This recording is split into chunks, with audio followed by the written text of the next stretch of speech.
मान देने के लिए भाई एक कहावत है, सुनता हूँ बार बार कि छत्तीसगढ़िया सबसे बढ़िया। तो मुझे लगता है कि वाकई सच है। छत्तीसगढ़ में आकर के जब भी आया हूँ तो बहुत अपनापन महसूस हुआ है, बहुत ज़्यादा। और प्रयास रहा है दिल्ली के अंदर की जितना प्रतिनिधि छत्तीसगढ़ के लोगों को दे पाऊँ देने का प्रयास किया है। इस बार राजकुमार जांगड़े जी ने और हमारे मुकेश लहरे हैं और रामस्वरूप जी है, ये सब लोग और दिनेश जी है और ये तमाम टीम जो है छत्तीसगढ़ गई थी और वापिस हम दिल्ली गई थी और बहुत अच्छी तरीके से अनुशासित तरीके से इन्होंने वहाँ अपनी बातों को रखा, छत्तीसगढ़ को रिप्रेजेंट किया कि छत्तीसगढ़ क्या है। चलिए आभार आज मुझे यहाँ बुलाने के लिए, आभार इतनी माताओं का, बहनों का जो यहाँ सब इकट्ठा होकर बैठी हैं, आभार बुजुर्गों का, पिता तुल्य सभी साथियों का, मेरे भाइयों का, दोस्तों का। जो गर्मी थी, अब तो खैर मौसम ठंडा हो गया, गर्मी में भी यहाँ बैठे रहे और इंतजार किया, मैं आप सबका आभारी हूँ। देखिए एक कमी है, बस झूठ ना बोलने की कमी है मेरे अंदर क्या भीम आर्मी के जितने तमाम साथी हैं, जैसे अभी अब भाई चंद्रशेखर आजाद जी का फोटो लगा हुआ है, इनके अंदर भी ये बड़ी कमी है झूठ ना बोलने की। और जो लोग झूठ नहीं बोलते हैं उनकी बातें कड़वी लगती हैं। सीधा कहने का मतलब यह है कि कड़वा बोलने की आदत हो चुकी है। वो कुछ को अच्छी लगती है, कुछ को बुरी लगती है, लेकिन साहब काशीराम साहब को पढ़ के ये तो सीखा कि जब तक आप अपने लोगों की कमी उनको नहीं दर्शाओगे, जब तक उनको आप ये नहीं बताओगे कि हम ये गलतियां कर रहे हैं, तब तक आपका सामाजिक, राजनीतिक, आर्थिक उत्थान नहीं हो सकता। तो इसलिए कुछ बुरा भी लगेगा तो उसके लिए मैं परिवार के लोग माफ तो कर ही दोगे, मैं जानता हूँ। वो कहा ना मैं पहले कि छत्तीसगढ़िया सबसे बढ़िया, तो छत्तीसगढ़ के लोग माफ कर देंगे मुझे, शुक्रिया। सर्वप्रथम गुरु घासीदास जी की सरजमी को नमन करता हूं, जहां से शिक्षा की ज्योति पूरे देश के साथ साथ विदेशों में भी गिरी जाती है। गुरु घासीदास जी को नमन करता हूं। गुरु घासीदास जी को पढ़ना शुरू किया है तो उनको पढ़ने के बाद ये तो महसूस होता है कि हमारे जो महापुरुष थे वो इतने मजबूत थे कि उनको तोड़ना उस समय नामुमकिन था। उस समय, आज तो बहुत सारे लोग हैं तो आज इनको कोई कैसे तोड़ पाएगा। तो गुरु घासीदास जी की जन्मभूमि को नमन करता हूँ, वंदन करता हूँ, नमन करता हूँ उस भूमि को जहाँ मनोहर सिंह गोट जैसे क्रांतिकारी सूरवीर पैदा हुए। साथियों ने मुझे बताया कि मनोहर सिंह गोट वो व्यक्ति थे जो सामंतियों से छीन करके गरीबों को देते थे। हालांकि उनको अंग्रेजों ने फांसी चढ़ाई, क्योंकि अंग्रेज भी तो सामंतियों के रिश्तेदार थे, हमारे तो नहीं थे। तो मैं साहब की धरती को भी नमन करता हूं। मैं छत्तीसगढ़ की जिले की टीम, प्रदेश की टीम, यहां मंच पर बैठे तमाम साथी, सर्ववादी समाज के प्रदेश उपाध्यक्ष, माफी चाहूंगा मनोहर सिंह गोड का नाम निकल गया, मनोहर सिंह गोड सर्ववादी समाज के प्रदेश उपाध्यक्ष है, आपका आभार करता हूं। शहीद वीर नारायण सिंह के विषय में मैंने बताया, उसके लिए मैं माफी चाहूंगा कि मेरे मुंह से गलत शब्दों का चयन हो गया। शहीद वीर नारायण सिंह के विषय में जो मुझे यहाँ पता लगा, कुछ पढ़ करके और कुछ जान करके, कि उन्होंने सामंतियों से चीजें छीनी और गरीबों को दी, तो मैं उनको भी नमन करता हूँ।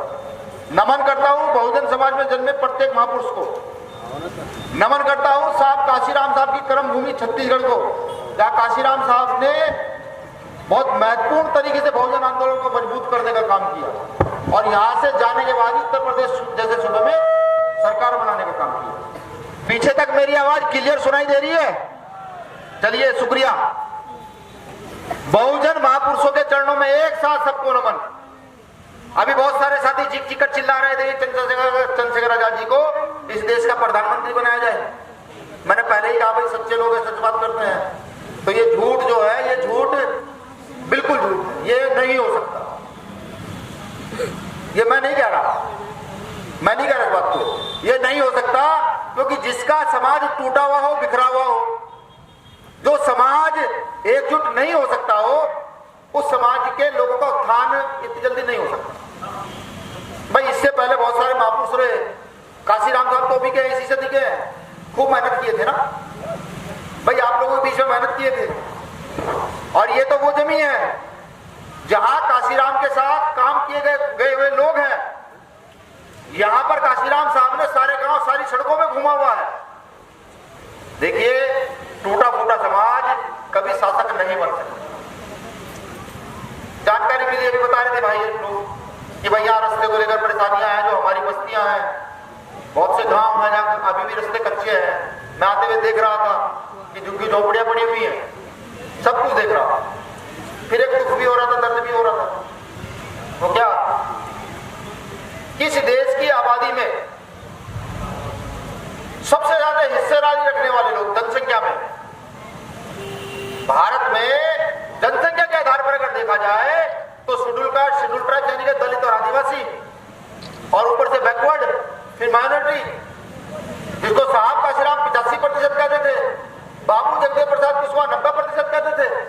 इतनी बड़ी आबादी होने के बावजूद हम अपनी हिस्सेदारी खोजते फिर रहे हैं, ढूंढते फिर रहे हैं। छत्तीसगढ़ वाले अलग ढूंढ रहे हैं, यूपी वाले अलग ढूंढ रहे हैं, पंजाब, हरियाणा, राजस्थान, केरला, कर्नाटक, मध्य प्रदेश, महाराष्ट्र, ये सब लोग अपनी हिस्सेदारी खोजते फिर रहे हैं। लेकिन एक चीज समझ नहीं आई, वो क्या थी? एक नारा कि जिसकी जितनी संख्या भारी उसकी उतनी हिस्सेदारी। अगर ये समझ आ जाता तो इस देश में जो आज हिस्सेदारी के नाम पर लूटा जा रहा है, अभी बस्तर में देखा क्या हुआ था? बस्तर में जमीन के आंदोलन को लेके हमारे ही परिवार के लोग आंदोलन कर रहे थे और उनको क्या मिला? गोलियां।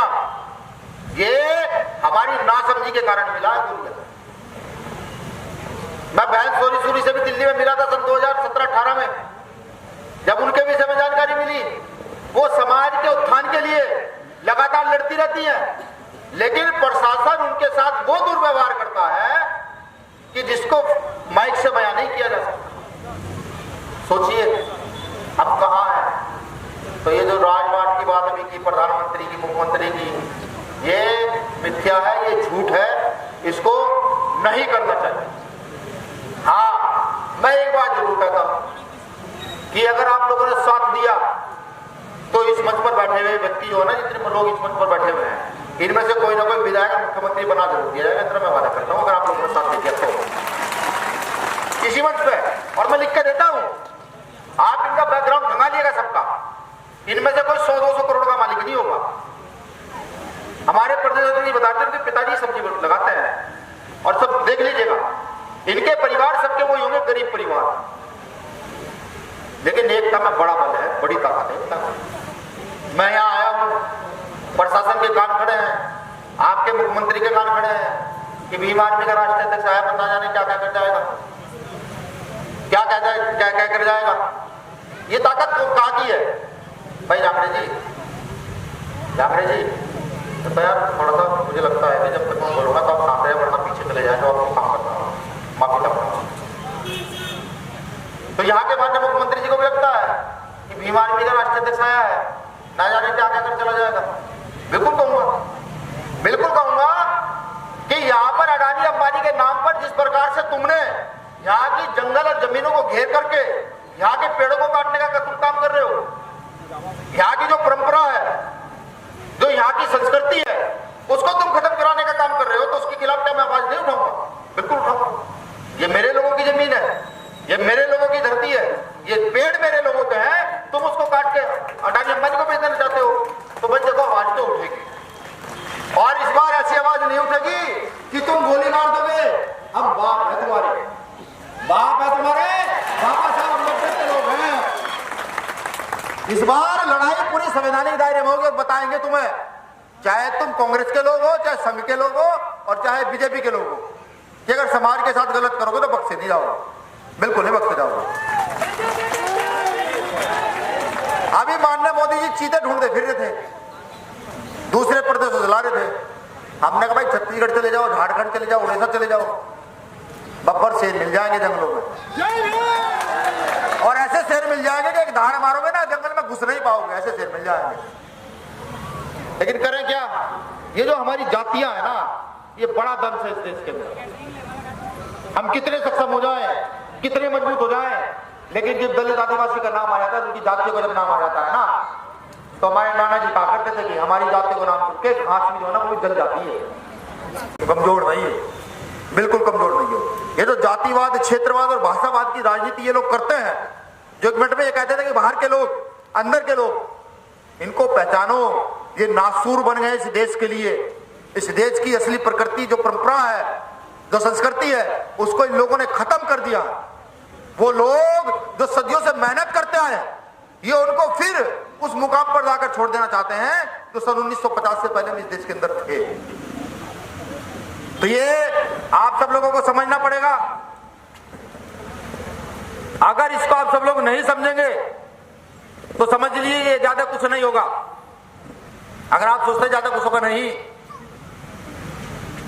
कोई सा देश का प्रदेश ऐसा नहीं है जहां दलित और आदिवासी की बेटियों के साथ बलात्कार ना हो। हालांकि शब्द बहुत बुरा है, मुझे नहीं कहना चाहिए, लेकिन कहना पड़ता है, बिल्कुल पड़ता है पूरे देश में जाकर के। इसलिए कहना पड़ता है कि जो यूपी में हो रहा है, जो राजस्थान में हो रहा है, जो केरल में हो रहा है, जो उड़ीसा में हो रहा है, वो हमारी ही बेटियों के साथ हो रहा है। और हर प्रत्येक उस व्यक्ति का दिल धड़कना चाहिए, उसको दर्द होना चाहिए। जिसको अधिकार बाबा साहब अम्बेडकर की वजह से मिले हैं, वो किसी प्रदेश में कुछ भी रहो, दर्द होना चाहिए। ये दर्द तब तक महसूस नहीं करोगे, खूब आंदोलन चला लो, खूब बड़ी बड़ी बातें कर लो, कुछ होने वाला नहीं है, बिल्कुल नहीं। साहब का श्रीराम साहब कहा करते थे कि हत्याएं, बलात्कार, मारपिटाई उनकी होती है जिनकी शासन सत्ता में भागीदारी नहीं होती है। मैं ये कहता हूं, शासन सत्ता में तो भागीदारी है। क्या हमारे लोग यहाँ पे विधायक नहीं है? बिल्कुल है, हर जगह है। यहाँ का तो मुख्यमंत्री बैकवर्ड है। जब तक विचारधारा के आधार पर सत्ता में भागीदारी ना हो, जब तक आपके विचारों के आधार पर स्थिति को ना खड़ा किया जा सके, तब तक सत्ता की भागीदारी भी बेकार है। फूले साहब अम्बेडकर की विचारधारा, पेरियार की विचारधारा, बिरसा मुंडा की विचारधारा, गुरु घासीदास जी की विचारधारा, इस विचारधारा पर जब तक हिस्सेदारी नहीं खड़ी की जाएगी, तब तक हमारे साथ यही होता रहेगा। मैं तो कहता हूं बैकवर्ड के लोगों को भी, तो जहां मुख्यमंत्री जी कहें आर्टिकल 340 को उठाएं और उसमें जो अधिकार मिल सकते हैं, उन अधिकारों के लिए लड़ करके हमें न्याय दिलाएं। मैं तो कहता हूं कि मंडल कमीशन को पूरा छत्तीसगढ़ में लागू कराएं। हमारे मुख्यमंत्री यहां बैकवर्ड है, कराएं, लेकिन करें क्या? वो तो बेचारे बैकवर्ड है, लेकिन जो उनके आका है वो कौन है? वो तो वही है ना, वो तो यही है ना, ये वाले है ना, वो तो यही है। वो कैसे करने देंगे? हाँ, हम करते हैं वादा और करते हैं दावा कि जिस दिन फूले साहब अम्बेडकर की विचारधारा के लोग यहाँ पर सत्ता में शासन काबिज हो जाएंगे, उस दिन काका कालेलकर की रिपोर्ट भी को भी लागू करा देंगे और मंडल कमीशन भी लागू करा देंगे। मैं पूछ रहा था भी साथियों से, भाई छत्तीसगढ़ में ट्राइबल का आरक्षण कितना है? कितना बताया था आपने? 32%, 32 है। अगर यहाँ की नौकरियों का आंकड़ा उठा के देख लू ना भी और सरकारी आंकड़े मांग लू, तो 4th क्लास में तो 32% पूरा हो चुका होगा, क्लास 1 में नहीं पूरा होगा आज तक, और ना ये लोग पूरा होने देंगे। मैं जानता हूं इन चीजों को। देखिए, समझने का प्रयास कीजिए। बहुत सारे महापुरुषों ने अपना पूरा जीवन लगाया। महापुरुषों ने सिर्फ एक क्षेत्र के लिए अपना जीवन नहीं लगाया, बिल्कुल नहीं लगाया। महापुरुषों ने मानवता के लिए अपना जीवन लगाया। छत्तीसगढ़ के लोगों को एकजुट होना पड़ेगा, फूले साहब अम्बेडकर की विचारधारा के साथ एकजुट होना पड़ेगा, गुरु घासीदास और बिरसा मुंडा की विचारधारा के साथ एकजुट होना पड़ेगा, बुद्ध के विचारों पर चलना पड़ेगा, तब जाकर के कहीं आपकी सत्ता में व्यवस्था स्थापित हो सकती है, न तो कुछ हो नहीं सकता। हम खूब बड़े बड़े मंच लगाए, खूब भव्य स्वागत करें। मैं देख रहा हूँ, मैं जब आया तो हमारे साथियों ने 20-30 हजार की तो मालाएं डेट दी होंगी, और मैं चीख रहा हूँ पिछले कई सालों से कि माला की जगह अगर कुछ देना है तो मुझे किताब दो, मुझे पेन दो, कॉपी दो, जिससे कि मैं जा करके भीम आर्मी पाठशालाओं में किताब कॉपियों को बांट सकूं। कम से कम 4 पढ़ने वाले लोगों को तो काम आएगी। ये मैं कर सकूं। माला का मैं क्या करूंगा? क्या मतलब मुझे जिसके महापुरुषों ने सारा जीवन बेइज्जती में सहा हो, उनके वंशजों को माला पहनने का अधिकार होना चाहिए? नहीं होना चाहिए। तब तक तो बिल्कुल नहीं होना चाहिए। जो सपना महापुरुषों ने देखा उस सपने को पूरा ना कर दे। महापुरुषों ने देखा, जो समानता का महापुरुषों ने देखा, उस सपने को पूरा किए बिना माला पहनना क्या उचित है?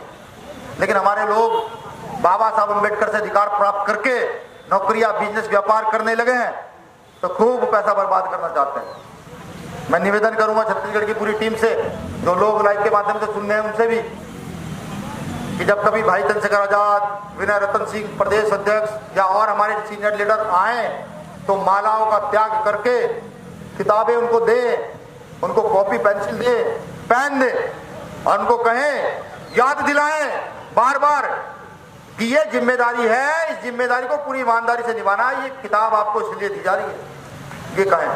मैं कहता हूं कि अत्यधिक आनंद प्राप्त होगा और व्यवस्था परिवर्तन में एक बड़ा अहम रोल जो है वो आप लोगों को रहेगा।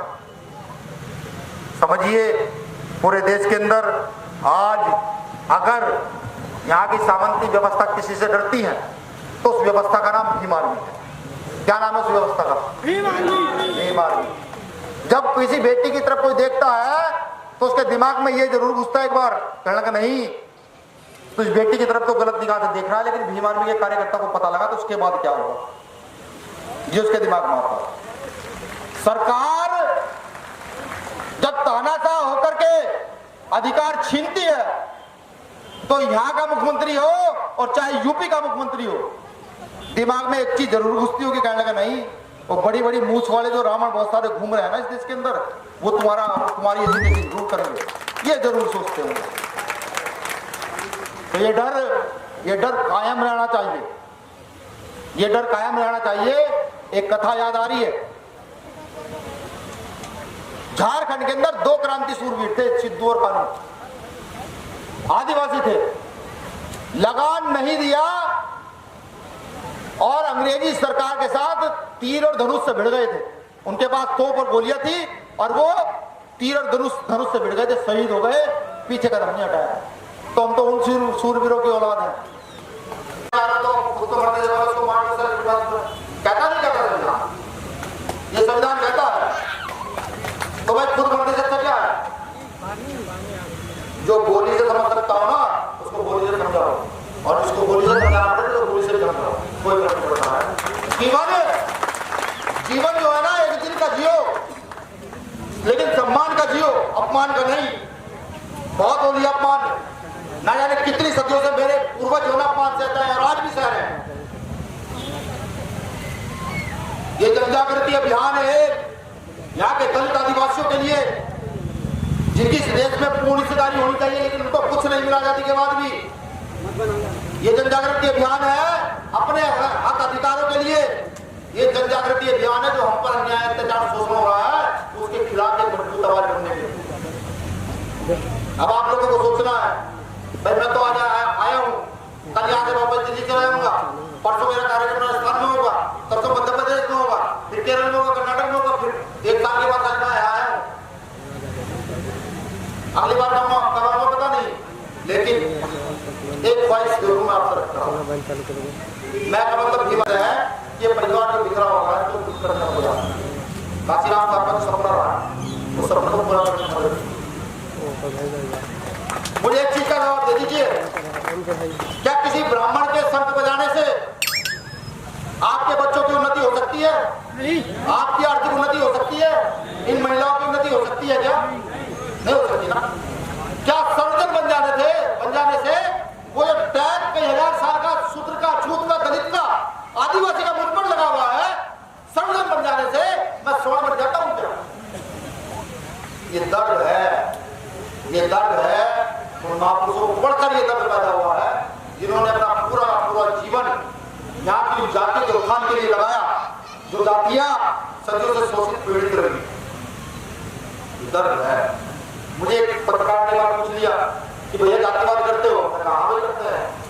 कि आप बोलते हो आरएसएस के लोगों को, तुम ब्राह्मणों को बोलते हो? मैंने कहा अच्छा, हमने कहा जातिवाद करते हैं, 6,743 जाति का जातिवाद करते हैं।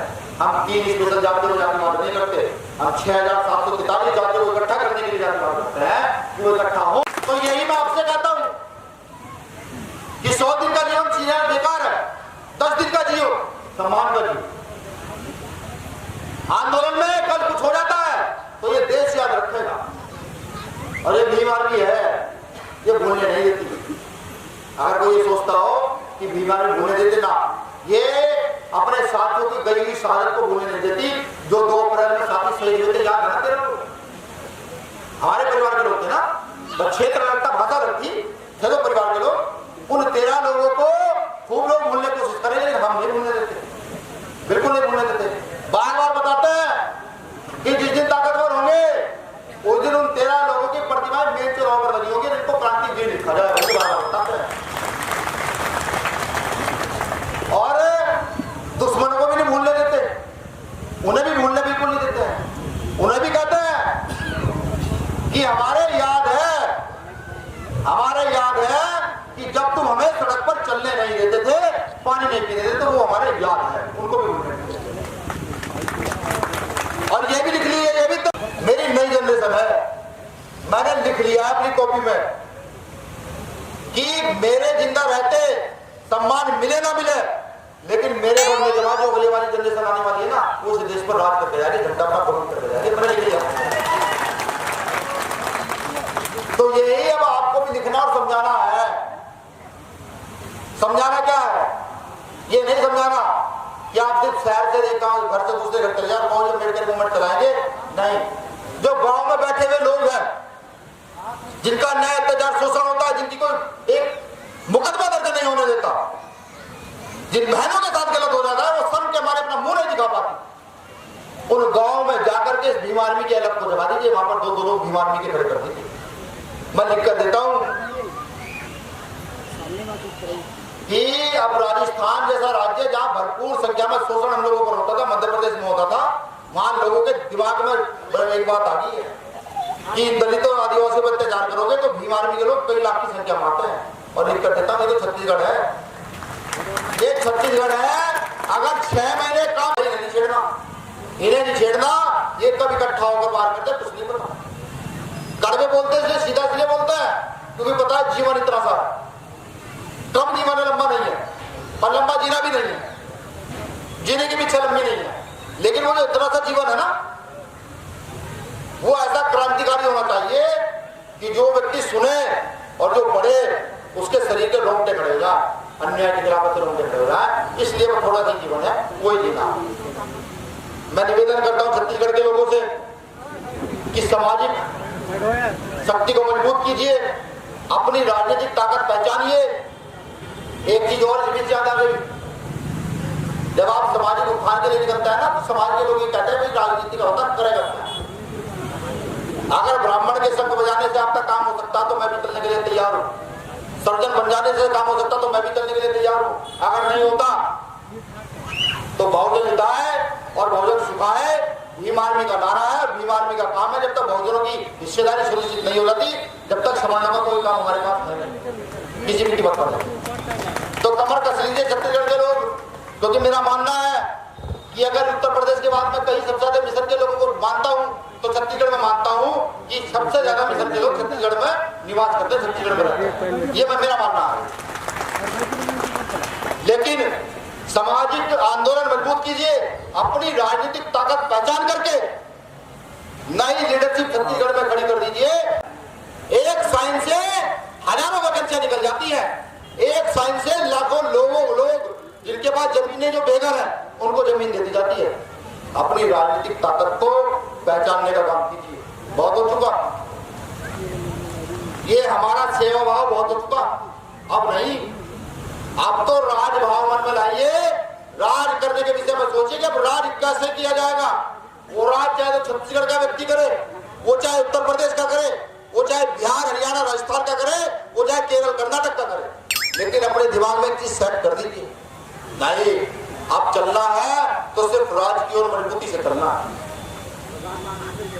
मैं नहीं कहता, कुछ लोगों ने सर्वे किया है कि जिस तरीके से भीम आर्मी पूरी तेजी के साथ अपने आंदोलन को मजबूत कर रही है ना, पूरी तेजी से चल रही है हर जगह, भयंकर तरीके से घटना हुई, एक की जगह 100 पहुंच गए, लोगों को फूले साहब अम्बेडकर के विषय में बताना शुरू कर दिया, संविधान को बताना शुरू कर दिया कि अगले 10 से 15 साल के अंदर इस देश में राजी भीम आर्मी का होगा, नीले झंडे वालों का राज होगा। ये दूसरे लोग कहते हैं, सर्वे करते हैं, मैं नहीं कहता। अब आप सोच लीजिए है कि छुआछूत की भावना से लबालब इतना सा है उड़ीसा का प्रदेश है, लेकिन आज अगर वो उड़ीसा में बोलता है ना कुछ तो सुना जाता है। सरकार की हिम्मत नहीं पड़ती कि वो किसी गलत करने वाले के साथ खड़ी हो जाए। उसे पता वहां लंकेश रावण आकर वो आएगा, सबसे पहले बंद करेगा, बाद में बात करेगा। इतना मजबूत वहां हो गया। ये सब बीमार की देर है। मैं कहना चाहता हूं अपनी बहनों से भी कि बाबा साहब ने हिंदू कोड बिल के लिए बहुत अथक लड़ाई लड़ी है। जो मेरी बहनें आप पढ़ने लिखने वाली हो ना, वो मुझे सुने। हिंदू कोड बिल के लिए लड़े हैं, तक प्रयास किया है। आपके जो मुंह खुले हुए हैं, ये जो आप कुर्सी पे बैठी हैं, ये किसी देवी देवता की देन नहीं है। चीख कर कहता हूं, चिल्ला कर, ये किसी की देन है तो डॉक्टर बाबा साहब अम्बेडकर की देन है। यहां से जाओ तो एक बार घर जरूर जाकर के पढ़िएगा उनको और अपने इतिहास को खंगालिएगा कि आज ये जो संपत्ति आप लोगों को मिली है, लिखा हुआ है वरना ढोल गंवार पशु शूद्र नारी ये सब ताड़न के अधिकारी। अभी भी आपने सुना होगा ना, बहुत सारी जगह ये कह देते हैं नहीं महिला तो पैर की जूती होती है, कहते हैं ना। लेकिन बाबा साहब अम्बेडकर ने ऐसा इलाज किया सबका, जो महिलाओं को छोटा समझते थे उन्हें कह दिया कि जितने तुम बराबर हो उतनी महिला बराबर है। अगर तुम मुख्यमंत्री बन सकते हो तो महिला भी मुख्यमंत्री बन सकती है। तुम वर्दी पहनकर देश की रक्षा कर सकते हो तो ये बेटियां भी वर्दी पहनकर देश की रक्षा कर सकती है। आपको बराबरी का अधिकार अगर किसी ने दिया तो बाबा साहब अम्बेडकर ने दिया। उनको पढ़ो, उनको जानो, और अगर किसी को मानना है, किसी की पूजा करनी है, किसी का सम्मान करना है, तो उस शख्स का नाम भक्ति। माननीय बाबा साहब अम्बेडकर को आप जान जाएंगे, उनके विचार जान जाएंगे, तो आपकी आने वाली नस्लें जो है ना वो बदल जाएंगी। और नस्लें जब बदलेंगी तो समझिए क्या होगा। ये जो अपमान का जीवन आनंद जीते हैं, ये अपमान का जीवन समझता हूं मैं।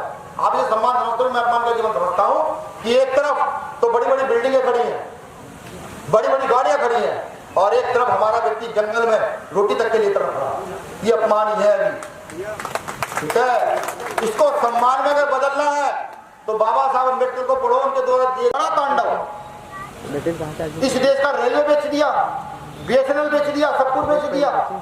चीते बाहर से खरीद के लाए जा रहे हैं कई करोड़ में, स्पेशल प्लेन बनाया जा रहा है। समझ रहे हैं क्या होगा? बड़े बड़े मॉल बनाए जा रहे हैं। समाधि समझ नहीं आ रहा, आएगा 5 साल बाद समझ में, जब रोटी खाने को नहीं होगी। जब 12 घंटे की ड्यूटी के सिर्फ 5,000 रुपए मिलेंगे। अभी जिस गेस्ट हाउस में रुका हुआ था ना, वहां सरकारी कर्मचारी था, बेचारे 2 गैर सरकारी थे। सरकारी को छोड़ देते 4th क्लास कर्मचारी था, लेकिन जो गैर सरकारी थे ना, एक व्यक्ति को 4,500 तनख्वाह थी, एक व्यक्ति की 5,000 तनख्वाह। सोचिए कितना बड़ा गैर बराबरी शोषण जिसमें अभी भी है, हम लोगों को दिखाई नहीं देता। जो सक्षम लोग हैं, जो मजबूत लोग हैं, वो गरीबी की व्यवस्था को आगे बढ़ाने का काम करें, बिल्कुल करें। देखिए मैं जब आया गेस्ट हाउस में तो 2 लोग मेरे पास आए, उन्होंने कहा भैया हमारा स्कूल जो है वो क्या बोलते उसको अफिलेटेड है, वो अफिलेटेड है। भाई क्यों?